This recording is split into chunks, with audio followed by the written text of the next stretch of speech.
اللہ تعالیٰ نے دنیا کو عبرت کی جگہ بنایا ہے۔ دنیا کا ہر دن اور دنیا کا ہر واقعہ انسان کی آنکھ کھولنے کے لیے کافی ہے۔ آپ نے بہت سارے عبرت کے واقعات اور نصیحت کی داستانیں سنی ہوں گی۔ ایک مولانا روم رحمۃ اللہ علیہ کی نصیحت آمیز داستان لکھی ہے۔ آپ اس کو سنیں گے تو اندازہ کریں گے کہ حضرت نے کس قسم کی داستان سے اور کس قسم کی نصیحت سے لوگوں کو عبرت دی ہے۔ حضرت فرماتے ہیں ایک بادشاہ تھا محمود غزنوی، اس کے علاقے میں چوروں کا بڑا غلبہ ہوا، تو ایک دن اس نے اپنا روپ اور بھیس بدل کر کے شہر کا جائزہ لینے کے لیے نکلا۔ چنانچہ جب وہ جائزہ لے رہا تھا تو چوروں کی منڈلی میں جا پہنچا۔ چوروں نے اجنبی سے پوچھا تم کون ہو؟ تو بادشاہ نے کہا میں بھی تم جیسا ہی ہوں۔ یعنی چور یہ سمجھے کہ یہ بھی ہماری طرح چور ہے۔ پھر چوروں نے کہا کہ اگر تم ہماری طرح ہو تو تم اپنا کوئی ہنر بیان کرو تاکہ ہم آپ کی صلاحیت کے اعتبار سے آپ کا استعمال کر سکیں۔ تو بادشاہ ہی تھا، تو بادشاہ نے کہا کہ میں اپنا ہنر ہی بتاؤں گا، پہلے تم تو بتاؤ تمہارے کیا کیا ہنر ہیں تاکہ میں بھی سمجھ جاؤں آپ کے اندر کیا ہنر ہے۔ چنانچہ ایک چور بولا میرے اندر ایسی صلاحیت ہے کہ میں کتنی اونچی دیوار ہو تو میں رسی ڈال دوں تو کمند پھانس سکتا ہوں۔ دوسرے نے بتایا کہ میرے اندر ایسی خوبی ہے کہ میں کیسی سخت دیوار ہو اس دیوار کے اندر سوراخ کر سکتا ہوں، یعنی دروازہ بنا سکتا ہوں۔ ایک چور نے کہا کہ میرے اندر خوبی ہے مٹی سونگ کے بتا دیتا ہوں کہ اس میں خزانہ ہے یا نہیں ہے۔ ایک نے کہا کہ میرے اندر خوبی یہ ہے کہ کتنا ہی مال ہو میں سیکنڈوں میں حساب کر دیتا ہوں، یعنی میں حساب کا بڑا ماہر ہوں۔ ایک بولا کہ میرے اندر خوبی یہ ہے کہ جس کو رات کے اندھیرے میں دیکھ لوں اس کے دن کے اجالے میں فوراً پہچان لیتا ہوں۔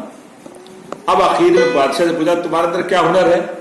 بادشاہ نے کہا میرے اندر ہنر یہ ہے کہ اگر آدمی اپنی کرتوتوں کے نتیجے میں پھانسی کے پھندے پر بھی پہنچ جائے نا، اور پھانسی کا پھندا اس کے گلے میں آ جائے اور میں ذرا گردن اور داڑھی ہلا دوں تو اس کو پھانسی کے تختے سے اتار کر زندوں کے صف میں زندگی میں لے آتا ہوں، یعنی اس کی موت کو ختم کر کے اس کو زندگی مل جاتی ہے۔ بادشاہ لوگوں نے کہا کہ اس سے بہتر تو بات ہی نہیں ہے، اب تو اتنا کام کا آدمی ملا، چلو آج بادشاہ ہی گئے چوری کریں۔ ان چوروں میں سے ایک چور نے یہ بھی کہا تھا کہ میرے کانوں میں یہ تاثیر ہے کہ اگر کتا بھی بھونس رہا ہو تو میں اس کی آواز سن کے بتا دیتا ہوں یہ کیا کہہ رہا ہے۔ چنانچہ جب چوروں کی منڈلی بادشاہ کے ساتھ چلی تو پہلے کتا بھونسا۔ ان لوگوں نے کہا اس کتے کی آواز پہچاننے والے سے کتا کیا کہہ رہا ہے؟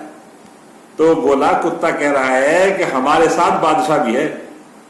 انہوں نے کہا چلو اب تو ہے ساتھ چلو، اور کہا آج بادشاہی گئے جا کے چوری کریں گے۔ چنانچہ تمام اہل فن ہے اور فنکاروں نے اپنے فن کا مظاہرہ کیا، یعنی دیوار بھی کاٹی، بادشاہ خزانے کا علم بھی لگا لیا، اور وہاں پہنچ کے انہوں نے بادشاہ کے یہاں چوری کر لی، اور پھر جنگل میں جا کے بہت سارا مال تھا اس کو جو اکٹھا کیا تو حساب کے ماہر نے اس کو صحیح تقسیم کر دیا اور لوگوں نے اپنا اپنا حصہ لے لیا۔ پھر چوروں نے کہا کہ بھی سب اپنا اپنا پتہ لکھوا دو تاکہ آئندہ کے ضرورت پیش آئے تو اکٹھے تو ہو جائیں گے سارے کے سارے۔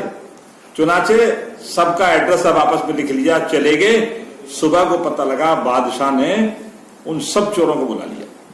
اب چونکہ اس پورے واقعے میں بادشاہ خود گواہی کی ضرورت تو تھی نہیں، جب بادشاہ نے ان سے کہا کہ تم سب نے ایسا کیا ہے تو سب نے اقرار کیا کہ ہم نے ایسا کیا ہے۔ چنانچہ کہا ان سب کو پھانسی دے دو۔ جب سب پھانسی کے پھندے پر کھڑے ہو کے تختہ دار پر پہنچ کر ان کے گلے میں پھانسی کا پھندا پڑ گیا تو اس میں سے ایک چور بولا جو رات کے اندھیرے میں دیکھنے والے کو دن میں پہچان لیتا، اس نے کہا حضور اگر 2 منٹ کی امان ملے تو تنہائی میں ایک بات عرض کریں۔ بادشاہ نے کہا بتائیے۔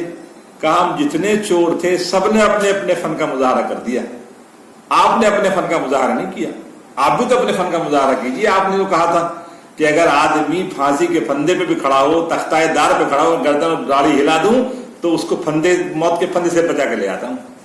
بادشاہ کو ہنسی آ گئی اور اس نے گردن ہلائی تو سب کو نجات مل گئی۔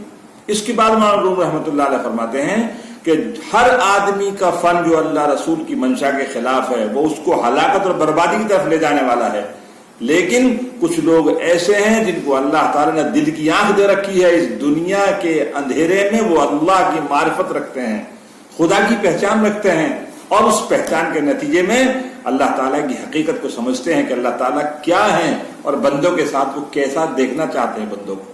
چنانچہ پھر جیسے اس رات کے اندھیرے میں دیکھنے والے دن میں بادشاہ کو پہچان لیا، ایسے ہی اللہ والے، خدا کی پہچان رکھنے والے، صاحب دل، بزرگان امت، ان کی خدمت میں اس لیے حاضر ہوا جاتا ہے کہ وہ آنکھوں والے ہیں جو اللہ کو پہچانتے ہیں اور ان کی معرفت سے ان کے پاس بیٹھنے والے فائدہ اٹھاتے ہیں.